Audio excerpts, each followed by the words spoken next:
हे WhatsApp everyone, मेरा नाम है अमन और आईसी इंग्लिश में आपका स्वागत है। सो आज का जो वीडियो है वो है हमारी 10 daily use words 100 days series का डे 93 और आज का हमारा सबसे पहला वर्ड है ब्रिमफुल, BRIMFUL, ब्रिमफुल, जिसका मतलब है लबालब या फिर भरपूर। लबालब यानी कोई भी चीज़ एक अच्छे अमाउंट में होना, सफिशिएंट मात्रा में होना किसी चीज़ का, उसे ब्रिमफुल कहते हैं। एग्जांपल्स में देखेंगे कैसे यूज करना है इस वर्ड को। She was brimful of energy and enthusiasm. She was brimful of energy and enthusiasm, यानी वह ऊर्जा और उत्साह से भरपूर थी। उसके अंदर बहुत ज़्यादा अमाउंट में, सफिशिएंट अमाउंट में एनर्जी और एंथुसियाज्म था। नेक्स्ट एग्जाम्पल है young people are always brimful with new ideas and hope. Young people are always brimful with new ideas and hope, यानी युवा, यानी जो यंग बच्चे जिसको हम बोल सकते हैं, वो हमेशा नए विचारों और आशा के साथ लबालब होते हैं। उनके अंदर नए नए आइडियाज भरपूर मात्रा में होते हैं। नेक्स्ट वर्ड है आज का अपलॉड, APPLAUD, अपलॉड, जिसका मतलब है ताली बजाना या फिर सराहना करना, यानी किसी की तारीफ करना, उनको प्रेज करना। एग्जाम्पल्स देखेंगे I applaud your decision.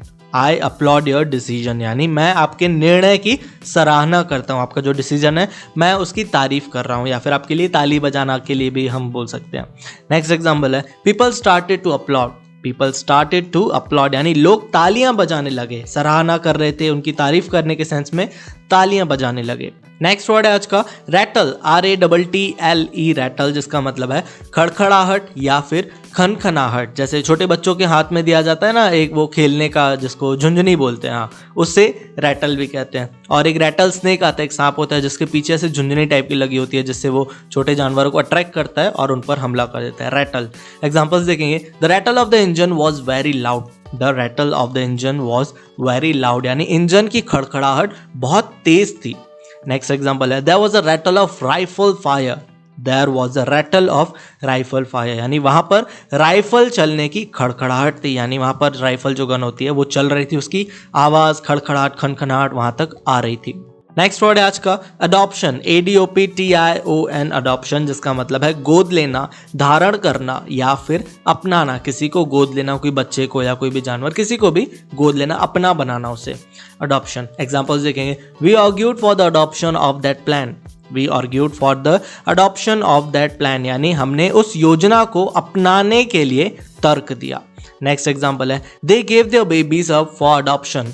They gave there babies up for adoption, यानी उन्होंने अपने बच्चों को गोद लेने के लिए दिया, उन्होंने अपने बच्चे दे दिए कि आप इन्हें गोद ले सकते हैं। नेक्स्ट वर्ड है आज का ड्वेल, DWELL, ड्वेल, जिसका मतलब है बसना या फिर रहना, यानी कोई भी जगह पर जाकर रहना, to live in a particular place. एक और मीनिंग है उसकी जो है ध्यान केंद्रित करना, किसी पर फोकस करना या फिर उस पर ध्यान देना। मेन जो मीनिंग है वो बसना या रहना के सेंस में यूज की जाती है। एग्जाम्पल्स देखेंगे she dwelt in south Africa for 10 years. She dwelt in south Africa for 10 years, यानी वह 10 साल तक दक्षिण अफ्रीका में रही, 10 साल तक साउथ अफ्रीका में रही, वहां पर बसी हुई थी वो। नेक्स्ट एग्जाम्पल है please don't dwell on my past mistakes. Please don't dwell on my past mistakes, ये ध्यान केंद्रित करने के सेंस में हम देख रहे हैं। एग्जाम्पल कृपया मेरी पिछली गलतियों पर ध्यान ना दें। पिछली जो मेरी मिस्टेक्स थी, पास्ट मिस्टेक्स थी, उन पर ध्यान नहीं दे, उन पर फोकस नहीं करे, ड्वेल। नेक्स्ट वर्ड है स्ट्रेंज, ESTRANGE, स्ट्रेंज, जिसका मतलब है दूर कर देना, विमुख या फिर बहिष्कार करना। दूर करना ऐसे कोई भी चीज को दूर हटा देना नहीं, बट किसी से रिलेशन में दूर हटना। जैसे कोई आपका बहुत अच्छा दोस्त है, बहुत टाइम से आप उससे मिले नहीं, बात नहीं हुई, वो आपसे थोड़ा सा दूर हो गया, बीच में जो दूरी आ जाती है उसे एस्ट्रेंज कहते हैं। एग्जाम्पल्स देखेंगे his behaviour estrange him from his brother. His behavior estranged him from his brother, यानी उनके व्यवहार ने उन्हें उनके भाई से अलग कर दिया, यानी उसका जो व्यवहार था उसके कारण वो अपने भाई से अलग हो गया। नेक्स्ट एग्जाम्पल है her lifestyle estranged her from her parents.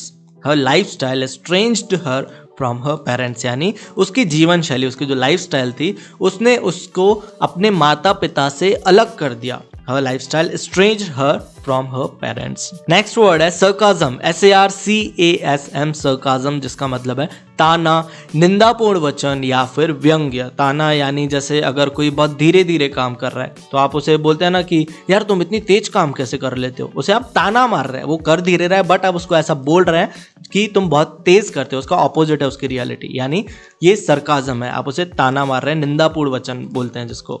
Examples देखेंगे you have been working hard hard, he said with sarcasm. You have been working hard, he said with sarcasm. यानी आप कड़ी मेहनत कर रहे हैं. उन्होंने व्यंग्य के साथ कहा. काम आप बहुत धीरे कर रहे थे, बट उन्होंने जानबूझ के आपको ताना मारने के सेंस में कहा कि आप तो बहुत मेहनत कर रहे हैं, बहुत अच्छे से काम कर रहे हैं.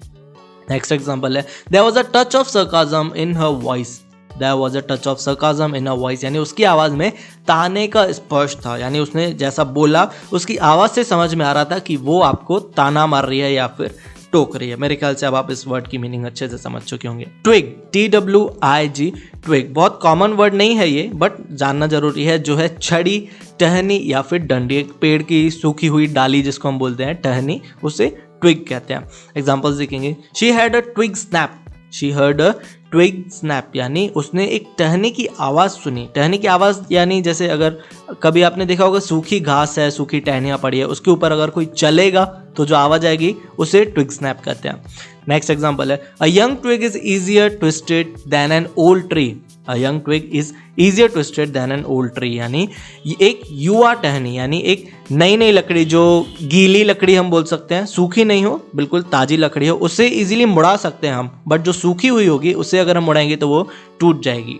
नेक्स्ट वर्ड देखते हैं, डिसग्रेस. DISGRACE, डिसग्रेस, जिसका मतलब है लज्जित करना यानी शर्मिंदा महसूस करना हम बोल सकते हैं, या फिर अपमान होना, अपमान फील करना, इंसल्ट फील करना, उसे डिसग्रेस कहते हैं. एग्जांपल्स देखेंगे. The divorce was a disgrace to the family.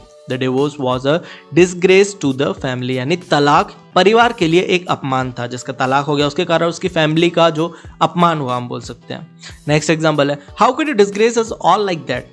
How could you disgrace us all like that यानी आप हम सबको इस तरह अपमानित कैसे कर सकते हैं. How could you disgrace us all like that. So चलिए लास्ट वर्ड देखते हैं आज का, जो है अमेजमेंट. AMAZEMENT, अमेजमेंट यानी आश्चर्य यानी शॉक हो जाना या फिर सरप्राइज हो जाना, अमेजमेंट.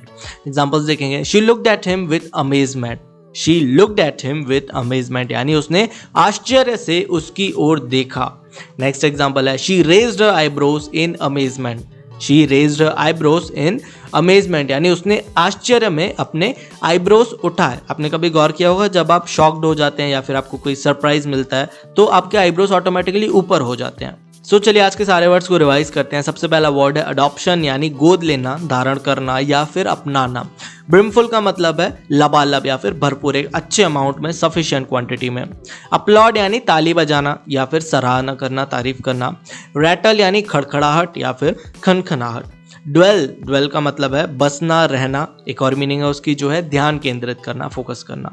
एस्ट्रेंज का मतलब है दूर कर देना या फिर विमुख, किसी से दूर होना, किसी से रिलेशनशिप में जो गैप आ जाता है उसे कहते हैं बेसिकली. नेक्स्ट वर्ड है डिसग्रेस. DISGRACE, डिसग्रेस यानी लज्जित करना या फिर अपमान करना. ट्विग का मतलब है छड़ी, टहनी या फिर डंडी छोटी सी.